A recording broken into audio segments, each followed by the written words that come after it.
So in this video, we're going to look at hydrogen bonding. So this is still an intermolecular force, and this is going to occur between molecules where in the molecule there is a hydrogen bonded to an F, O, or N. And what we need to be clear about is that this is formed between molecules. It's between the delta plus H atom in one molecule and then the lone pair of electrons on the N, O, or F in a different molecule. So we've got these two separate molecules, and then it's different parts of the molecule that are attracting each other. It's not to a delta minus, this time it's to the lone pair. So when we're drawing them, we must show two molecules, because it's an intermolecular force. We need to show all the lone pairs because this force is about lone pairs. We need to show all the partial charges because there's a delta plus H that's important. And we have to have what's called the correct alignment. So if I give an X to my N, O, or F, that could be any of those three. We know that the X is the more electronegative, delta plus H. So the intermolecular force is from the delta plus H of one molecule to, and it's not just the atom or the delta minus, it's to the lone pair on the NO or F of a neighbouring molecule. And that's the delta minus atom. And this thing we're talking about in alignment is that it needs to be 180 degrees between the covalent bond and the hydrogen bond. So let's have a go at that with some molecules. So H, F. So F is more electronegative, but I'm going to just be careful because I need to put my lone pairs on F. Now I'm putting the orbitals on just to be clear where my lone pairs are, so there's no ambiguity. F is more electronegative. Now my hydrogen bond is from the lone pair on one molecule in a straight line to the delta plus H on the neighbouring, through that to my this is 180 degrees to my covalent bond, and that's got its lone pairs. So F has got 3 lone pairs and is delta minus. So I've shown all dipoles. I've shown the correct alignment. Now you don't need to draw this bond angle on. That was just for me to show you where that 180 degrees must be. We've got our hydrogen bond here, which is our interaction. That's the dotted line, so it's not a solid bond. It's an interaction. So let's have a go at that with ammonia. Now, ammonia has that pyramidal shape, but to make the ease of the 180 degree line, we don't need to show the wedges and the dashes. So I'm kind of going to show it a bit like a jellyfish swimming. It's like the head of the jellyfish being the orbital, with its sort of tentacles going out behind it. Remember that we're going to do a hydrogen bond in a dotted line, and it's going to go to the straight line of a delta plus H, delta minus. Remember, we've got 3 other hydrogens on and that lone pair. So all dipoles.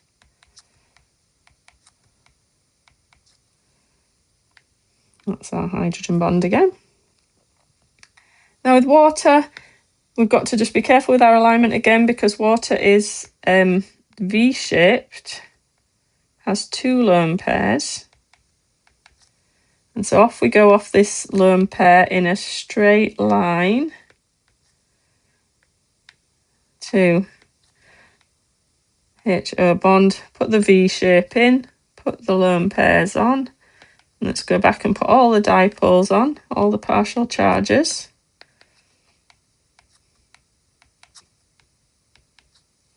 And we've put our hydrogen bond on. Now water has 2 lone pairs and 2 delta plus H's, so actually can make 2 hydrogen bonds per molecule. We can't fit them in on this diagram, but we could imagine going off of each one of these and off of each one of these.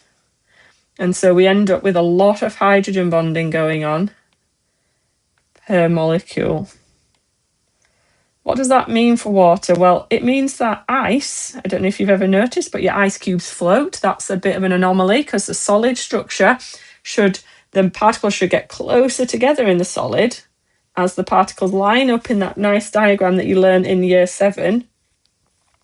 But in ice, the particles are held apart because the hydrogen bonds are longer than a normal covalent bond. So actually, the structure becomes less compact when solid. And water has a much higher boiling point than we'd expect because it can form twice as many hydrogen bonds as other molecules. It forms more hydrogen bonding. What we've got now is a graph and some data interpretation, which is a key skill for the exam. You're going to look at this graph and then try to answer these questions, knowing what you know about intermolecular forces and interpreting the data provided to you. And this would be quite a common thing to see on an exam paper. So pause the video, have a go at the questions, then come back and see if you've got the right kind of ideas. So the first question is, by considering the intermolecular forces, explain why the boiling points of the group 4, so group 4 would be hydrides would be CH4, SiH4, GH4 and SNH4. Why, as we go along there, does the boiling point increase? Now, these are all in group 4 and are non-polar molecules. So as we're going down group 4, the size of the molecules is increasing. So as we go from CH4 to SNH4, size increases. So the molecules have more electrons.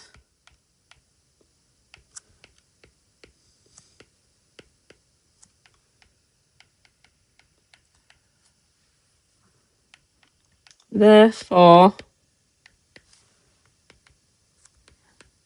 the van der Waals forces between the molecules, always remember to say between the molecules,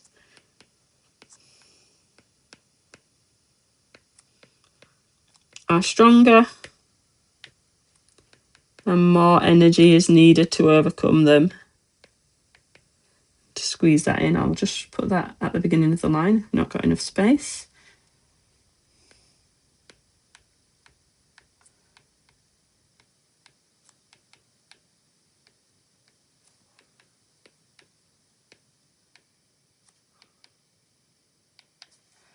Okay, then it's asking us about, I'm just going to change colour of highlighter, the intermolecular forces and how that affects ammonia, HF and water. So we've got ammonia, HF and water. And this is what we've just been looking at in the previous part of the video. NH3, HF and H2O all have hydrogen bonds between the molecules.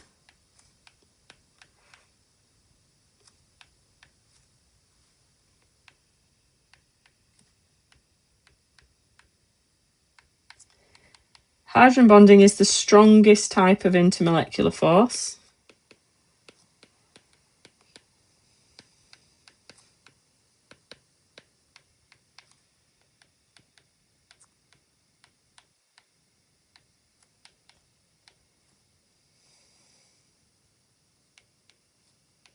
So more energy is needed to overcome.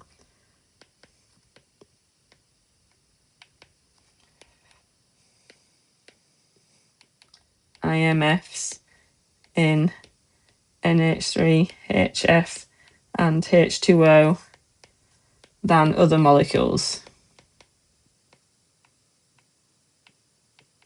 IMF stands for intermolecular forces. Then it says, why is the boiling point of HF higher than NH3, yet water is higher than HF? Now, what's interesting about these three molecules is if you count the electrons, by counting the protons, so the atomic number, HF, 9 add 1 is 10, NH3, 7 add 3 is 10, H2O, 8 add 2 is 10. They all have 10 electrons in them. So it's not size, it's not van der Waals. Must be something about the hydrogen bonding in these molecules that means that HF is higher than ammonia, yet water is higher than HF. So HF and ammonia both form one hydrogen bond between molecules per molecule. So why is HF higher than NH3? Well, that's to do with electronegativity. F is the most electronegative element. F is more electronegative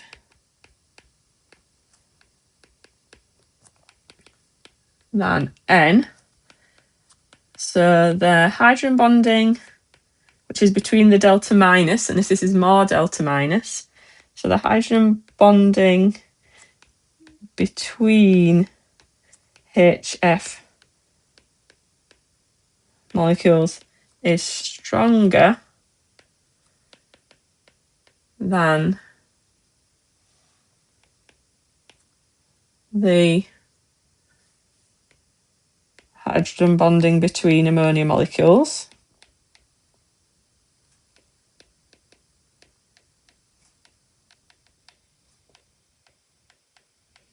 But N is more electronegative than O, so why is the boiling point of water higher than the boiling point of HF? And F is definitely more electronegative than O. So why is water so much higher? The order of electronegativity is O, N, then O, then F. O is in the middle, F is the most electronegative. Why is water so much higher than the others? And this is because H2O can form 2 hydrogen bonds per molecule. So H2O has higher BP than HF, as H2O can form 2 hydrogen bonds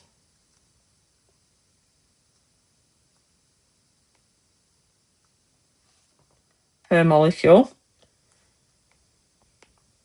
Sorry, the pen's just decided. There we go. 2 hydrogen bonds per molecule.